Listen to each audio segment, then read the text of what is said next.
Hey everybody, welcome back to History Student Reacts. Today we'll be watching Frederick the Great Part 4, The 7 Years' War by Extra History. Let's jump right into this reaction.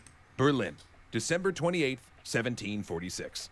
The newspapers, the banners, and the choirs of children all have a new name for their monarch, Frederick the Great. And the reasons are obvious to everyone who greets him as he returns victorious from the Second Silesian War.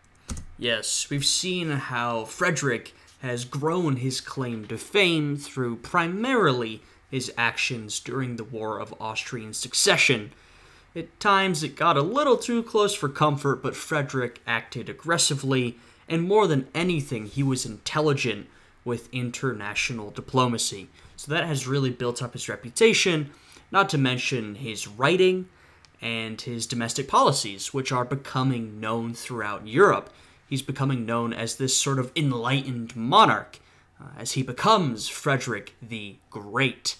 Not only had the Prussian army won every battle, Frederick had personally led his forces. At the Battle of Soor, Charles of Lorraine had ambushed Frederick's camp, the Austrians outnumbering his army nearly 2-1, but Frederick fought his way free.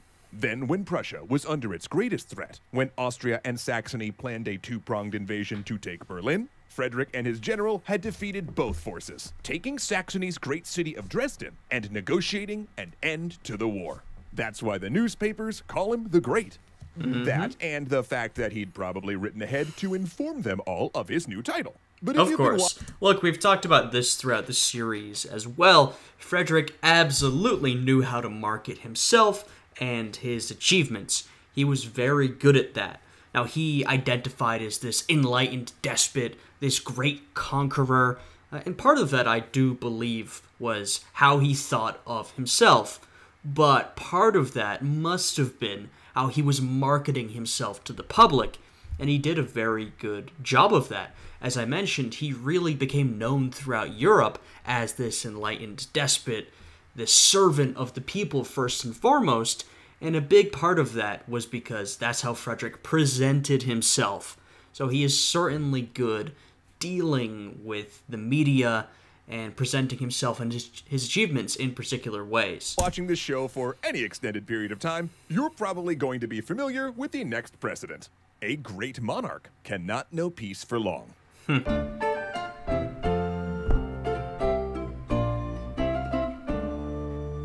Do you want to see the next episode of this series immediately after watching this one instead of having to wait a full week? Well, now with the new Nebula first, you totally can. Learn how after the episode. Fantastic, and go and check out this video by Extra History. It's in the description. Use their link. It is displayed on screen. Also, if you'd like to see more reaction content, exclusive content from me, then please check out my Patreon. It's on the screen right now, and it's linked down below.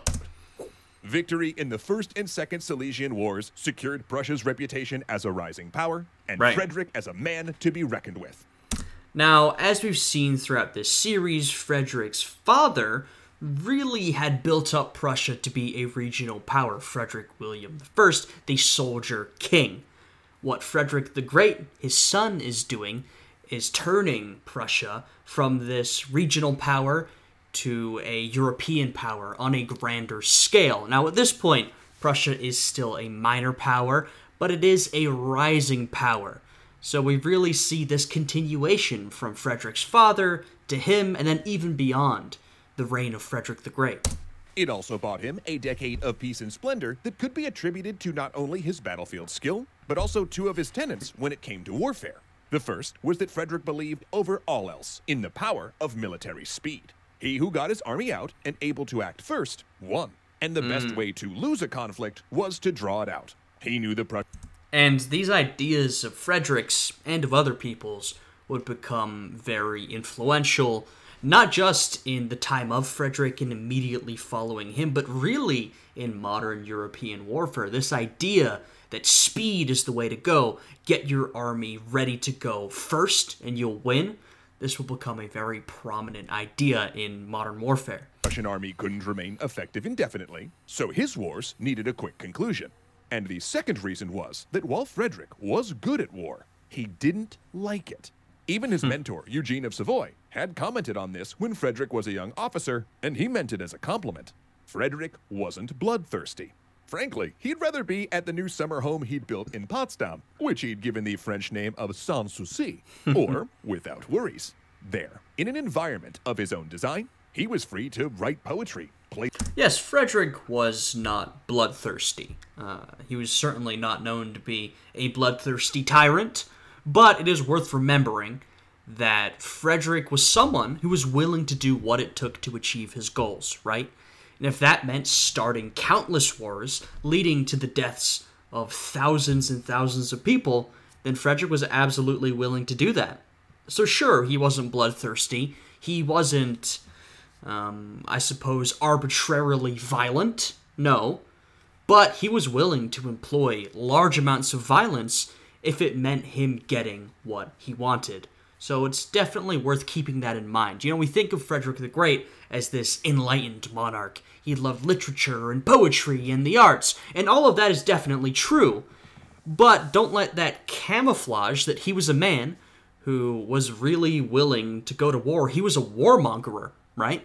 He was willing to start a lot of these conflicts in order to expand the power and territory of his country. I'm not presenting that with a moral judgment, though I wouldn't necessarily approve, but just keep that in mind. Play the flute, display his porcelain collection, dote over his beloved greyhounds, and gather about him an inner circle of philosophers and military officers, all of them male, as women were banned. Oh, yeah, just a quick FYI here. Frederick was also a huge misogynist, which at least partway explains his antagonism towards both Maria Theresa and Empress Elizabeth of Russia. Also, if a guy in his inner circle ever got married, he often kicked them out. Yes, well, these are sort of two parts of Frederick's identity. Of course, as we covered in earlier episodes, he was gay, so he wasn't interested in romantic partnerships with women.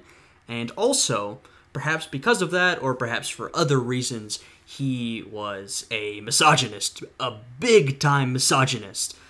He was one of the main people using the argument that Maria Theresa could not be monarch of Austria because she was a woman, and they're sort of describing some of his other sexist tendencies here. Of course, this was not uncommon for the time. Most men of this era were very misogynistic, very sexist, but Frederick in particular was quite misogynistic. Said circle he developed included some of the most prominent minds in Europe, including his old editor Voltaire, who came to live in Prussia after stirring the pot a little too much in France. He also provided safe harbor to Julien Offray de la Métrie. Yes, and so they're describing Frederick's inner court of soldiers and philosophers. This inner court, and Prussia as an extension, served at the time as a safe haven for philosophers and intellectuals who, like Voltaire, may have gotten in trouble in their home countries, or may just be worried that, they might be next to go. A lot of these countries, like France or Spain, were very censorious. They were not too interested in indulging these new Enlightenment ideas. And so, as I described, when someone like Voltaire, or many of these other philosophers, as we call them, were perhaps getting a little too controversial, the heat was rising, they were worried about maybe getting arrested, they would flee to a country that was more tolerant. Oftentimes people would flee to the Dutch Republic, and under Frederick, Prussia became one of those places that intellectuals could flee to, and mostly be free from persecution. A scandalous philosopher whose work argued that humans were just organic machines, no better than animals, and that the mind and soul were part of the body rather than a spiritual entity. Yep, and we see the emergence of materialism in this time period, sort of taking the mysticism and oftentimes the religion out of the functioning of the human being and bringing it back down to earth, either describing the human as some sort of machine or just an animal like any other. Extremely controversial in this very religious era of European history, of course. In fact, he literally argued that humans were nothing more than a digestive system. Hot stuff at the time, especially since he denied the existence of God and advocated the pursuit of pleasure. And you bet these ideas jived with Frederick, who was privately an outspoken atheist. In fact, he found pretending to be religious one of the hardest parts of the masquerade he'd had to perform for his father. And of course, a lot of these Enlightenment intellectuals were maybe not super favorable towards organized religion. Now, there is a bit of a spectrum. The most radical of beliefs would have been atheism. Now, even amongst a lot of these intellectuals, most of them weren't atheists. There are some examples. A lot of them are what we would call deists. They basically believed that perhaps God had created the universe, set things into motion, but after that point, there wasn't too much heavenly intervention in Earth and human history. Some of them were more than deists. They were actual Christians, Catholics, Protestants, whatever, but maybe they were just opposed to organized religion, or they felt there was some corruption in whatever church they were a part of. So there's a spectrum. I'd say a lot of them were somewhere in the middle, deist to actual Christian, and then the more radical of them were atheist. And of course, there are a lot of figures who, in public, behaved more like deists or Christians, but in private were far closer to full-blown atheists. He once wrote that Christianity was a fiction, invented in the fevered minds of Asia, with its followers in Europe either being fanatics, imbeciles, or those pretending belief in order to gain power. He also... So we have the edgy atheist trope of the 18th century, though, you know, I feel some sympathy for guys like this, though it might sound a little harsh. You have to remember that people like Frederick or other atheists of the time are growing up in these extremely religious societies where religion has a lot of influence on society, culture, politics. If you're someone who doesn't have much faith, that must be pretty frustrating, especially the fact that you can't share your lack of faith publicly. You have to keep private about it. So though I think, of course, stuff like that is harsh, there was a lot of very anti-religious attitudes, talking about superstition and referring to religious people as stupid and all that kind of stuff. You know, you can have a bit of empathy for what these kind of people were going through at the time. Jokingly suggested Jesus and the Apostle John were gay lovers. So suffice to say, at the time, Frederick was unconventional in his views. But that also led to tolerant religious policies that saw all Protestant groups given equality, and Catholics allowed to practice, though not allowed in civil service. However, he was also extremely anti-Semitic. Jews could live in Prussia, but had to pay a tax for security. Once again, we can see that Frederick is a man of his time. Now, he is quite what we might refer to as progressive, as sort of a more modern term, but it's understandable to you and me. He's progressive for his time. This sort of religious toleration was honestly still relatively rare, at least on the level Frederick was implementing it at. But he still holds a lot of the prejudices of his time, like the anti-Semitism. You know, you look at European thinkers of this time, and even a lot of the more radical of them are still very anti-Semitic.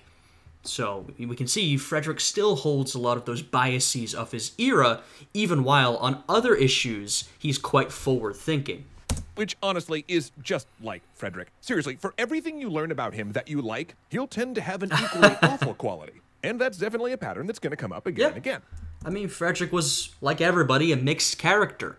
He was a nuanced, complicated person.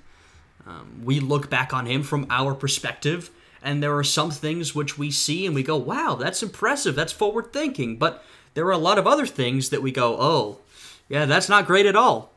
And frankly, that's how most people are, right? Frederick is perhaps more complicated, or at least more opposed in the two sides of his personality, because he could tend to be rather radical one way or the other.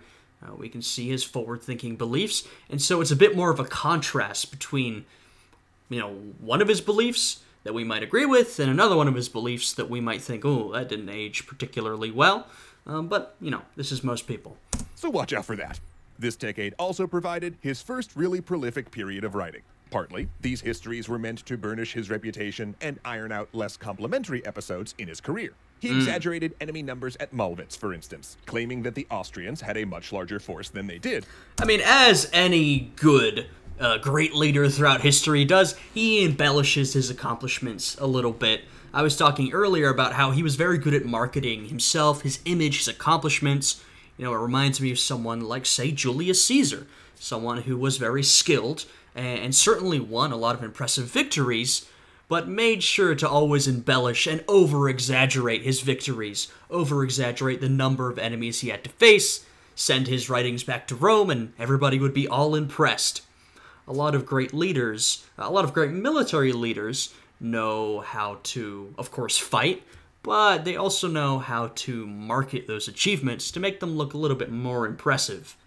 And casting his flight from the battlefield as a reluctant but daring escape.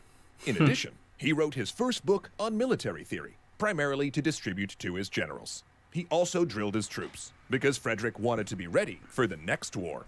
And I honestly think, we talk about Frederick as a military leader. I don't necessarily think he was one of the greatest of all time. He was certainly a talented general. I don't necessarily think that was one of his greatest traits, but I do think he was incredibly influential militarily. What he did, how he trained his army, his military theory, that would go on to be super influential throughout the entirety of Europe during and following the 7 Years' War. So though I think as an actual general leading his army, he might not be one of the greatest, he was still extremely influential, and so that's very important to keep in mind. He innovated, adopting a new system of formation marching that ensured troops could quickly reposition, change direction, and adopt new formations on the battlefield. He figured out ways to go over broken ground or ditches while maintaining order, and adopted snare drums as a way of conveying orders, since they were easier to hear amidst battle than a human voice. He also promoted his younger brothers. Wait, did we not mention he had brothers? Well, he did, and they served as officers in the Silesian Wars, but now were made generals. Of the two, his youngest brother, Prince Henry, would become the most dependable. Henry had many things in common with Frederick, like his head for tactics and a tendency towards affairs with fellow officers. But he was also notably more measured. And Frederick would need dependable generals, because by 1756, Europe was about to see its First World War. Exactly, and that might be surprising to some of you. Europe's First World War, what do you mean? Wasn't that in the 20th century? Well, of course, the actual First World War is a while from this, but we are coming upon the 7 Years' War, which really was a global conflict, a conflict of massive scale, and so some people refer to it as Europe's real First World War, and you're going to see why in this video. Now, it would be far too much to describe in this series how the 7 Years' War started, since the motivations are enormously complicated. Like the War of Austrian Succession, it was an umbrella conflict that encompassed a lot of little wars. It's one of those European conflicts of the 18th century that is so tied up with the diplomacy and politics of the era that, one spark going off, one small conflict beginning, leads to a massive conflict. And the 7 Years' War is of a much bigger scale than the War of Austrian Succession, which was already a pretty big deal. We have all the great powers of the day lining up against each other, getting into it, trying to seize more territory, gain an advantage. It really makes you think when you look at the sort of early to mid 19th century, where we have this new concert of Europe, balance of power, diplomacy between countries. They try to actually hash things out at the negotiating table before they fight. It's pretty remarkable in comparison to this, where we have this constant warfare over political issues, basically. But in Central Europe, it was all about Silesia again. See, when Frederick took Silesia, the Protestant state of Brandenburg, Prussia, essentially announced itself as a challenger to Catholic Austria, which had held sway over the Holy Roman Empire for centuries. Worse, it gave Prussia a border right on Bohemia, meaning Prussia could invade Austrian lands at will. In many ways, in Central Europe, this conflict is a continuation of the fighting that's already been going on, but this is only one theater of warfare. For example, there was a North American theater of the war, which we call the French and Indian War. It's a bit of a misleading name. It's the British colonists, or the Americans you might call them, versus the French and their Indian allies, even though the Brits also had native allies. As a whole, more native tribes sided with the French. George Washington played a pretty important role in that war. In fact, the French and Indian War, the American theater of the 7 Years' War, and its aftermath, you could argue, basically directly leads on to America's War of Independence. It's a whole thing. This war is massive and global in scale, and just like Extra History can't, we cannot cover the whole thing here. but perhaps we'll talk more about it in future videos. Austria needed Silesia back, and Prussia crushed. So, through a series of both public and secret diplomatic agreements, Maria Theresa had entered defensive alliances with both Russia and Saxony to support each other in case of Prussian aggression, then decimate Brandenburg Prussia and partition it amongst themselves. Frederick, for his part, had his eye on Saxony and Polish West Prussia, the conquest of which could link up his broken territories. Yep, I mean, similar goals to last time. Frederick wants to expand Prussia, and more than anything, he wants to link up his disjointed territory. This has been Prussia's biggest issue since the reign of his father. You know, since it became a prominent regional power, Prussia has desperately wanted to reunify the territory it has. But for all of his... Or just unify in the first place, I should say. ...supposed genius, he badly bungled his diplomacy. What protected him from the Austro-Russian alliance was the support of France. But he also pursued and signed an alliance with its rival, Britain, promising not to attack the British royal family's German possessions of Hanover in exchange for Britain funding Frederick in case of war. But that agreement blew up the balance of diplomacy in Europe, so much so that it's now known as the Diplomatic Revolution of 1750. Look, Frederick was fairly talented at diplomacy, but he was also aggressive and not always tactful. He was not a perfect guy. We're seeing perhaps a misstep here, though in the end, it would all work out for old Fritz, but at the time, this was probably a mistake. And yes, this is called the Diplomatic Revolution of 1756, a very big event in 18th century European politics. If you'll remember, beforehand, we have Austria and Britain versus France and Prussia. What happens here is everyone basically switches up, and we have Austria and France versus Britain and Prussia. Odd combinations. And I think the weirdest part of this whole diplomatic revolution is definitely the formation of alliance between France and Austria, who had been enemies for a long, long time. They really did not like each other. And I know a little bit more about the French side of this. The French really did not like the Austrians. They had a lot of beef.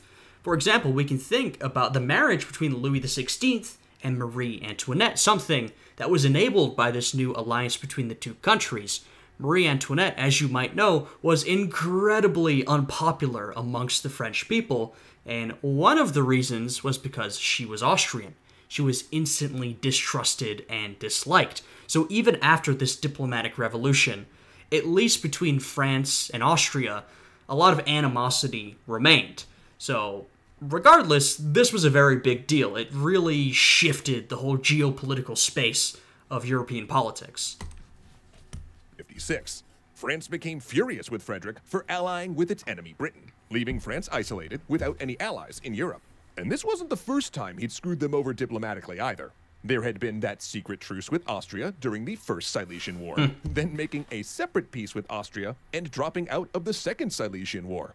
So, yeah, you could hardly blame France when they dropped Frederick as an ally and aligned with Austria. And the Russians, furious with the British having simultaneously negotiated a peace with them and their enemy Prussia, also pledged troops to Austria. This was a massive realignment of powers. And you can see it's basically, at the moment, all of these big powers ganging up on Prussia. A lot of the powers of the region, and beyond the region, frankly, with France, who are worried about this rising European power. They don't necessarily want a new competitor, so they've basically all come together, either because they want to crush Frederick or out of frustration with the aggressive ruler of Prussia, and they're saying, you know what, let's wipe him off the map. We do not need a new competitor. Now, it's not going to turn out like that, but at the moment, at this very point, it must be pretty worrying to Frederick and the rest of Prussia that they're about to get crushed into smithereens. And everyone started preparing for war. Frederick, seeing this, true to form, decided to strike first. Of course. And on August 26, 1756, he led his troops into Saxony. But this would not be Silesia all over again. Frederick blundered his way into an ambush in the fog, his troops raked by fire of hidden artillery and infantry. In a confused engagement, his cavalry charged twice without orders, and he accidentally fired on his own troops. While able to later spin it as a victory, the Austrians left the battlefield since they only wanted to halt Frederick. It was in reality a narrow defeat. See, this is what I'm talking about earlier. Frederick was certainly not perfect, nor do I think he was one of the greatest generals of all time. He certainly made mistakes. Overall, we're seeing a lot of the good qualities that he had throughout this series, a lot of his talents, but there was also a bad side. You know, he had several rather important mistakes. These are not the same Austrians, his officers muttered. Turns out, the enemy had been training too. Though he managed to capture Saxony, as was his plan, and impress their military into his own, but he did have to wait until winter ended to attack Prague, hoping to capture it and then march on Vienna. But then the Austrians met him at Prague. He attacked their positions across what appeared to be grassy hills, but that were, in reality, fish ponds. They took the heights, but at a cost. In 5 hours, Frederick lost 14,000 men and 2 of his best generals, including the one that had saved him at Molwitz. Depleted, he decided to take Prague by starving them out in a siege rather than by assault. But that was when the Austrian relief army of 54,000 is all going wrong for Frederick. Came for him, and he was made to split his forces, leaving a detachment at the siege and facing the oncoming army with only 34,000 men. Soon, it would be Prussia against the world. Yep. And actually, that could be sooner than you think, because you can watch our... Alright, and they're going to advertise their stuff, so go check it out. Their video is linked in the description. And they're exactly right. Prussia versus the world. As I said, this was a global conflict. We started the 7 Years' War this episode. I'm sure we'll continue it next time, though maybe we'll get a chance to discuss the entire 7 Years' War in future videos. I'd be excited to do that. It's a very interesting and influential conflict. The 7 Years' War really led to a lot of important events down the line, but we'll save that for another time. Another fantastic episode on Frederick the Great, a really fascinating character. Once again, we see sort of some of the contradictions of his personality, we see some of his skills, some of his talents, but also some of the mistakes he was prone to make. I'm excited to see next time the continuation of the 7 Years' War and the continuation of Frederick's reign. If you guys enjoyed this one, I would appreciate it if you would check out the Patreon, which is linked down below, and will give you access to exclusive reaction content. Anyway, with that out of the way, I hope you guys are all having a good day today, and I will see you again next time. Goodbye.